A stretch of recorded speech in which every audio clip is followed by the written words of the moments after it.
کراچی میں بڑھتے street crime سے ہر شہری پریشان ہے۔ صورتحال دن بدن خراب ہوتی جا رہی ہے۔ ایسے میں وفاقی وزیر داخلہ شیخ رشید نے کراچی میں رینجرز تعینات کرنے کی پیشکش کی ہے۔ ان کا کہنا ہے کہ وفاقی حکومت کراچی کے تھانوں میں بھی رینجرز کی تعیناتی کر سکتی ہے، جبکہ وزیر اعلیٰ سندھ مراد علی شاہ کا کہنا ہے کہ شیخ رشید نے ان سے ایسی کوئی بات نہیں کی، صرف میڈیا پر باتیں کر کے معاملات حل نہیں ہوتے۔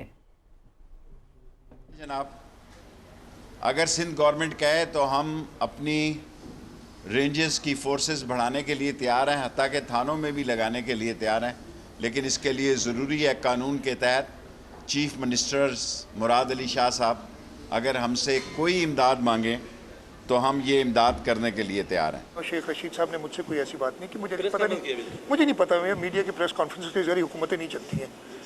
انفارچونیٹلی یہ طریقہ کار ہوں گے، لیکن اس طریقے سے حکومتیں نہیں چلتی ہیں کہ میڈیا کی پریس کانفرنسز ہوں اور اس میں یہ باتیں ہوں۔ اگر میں اور اس سے زیادہ نہیں کہوں گا۔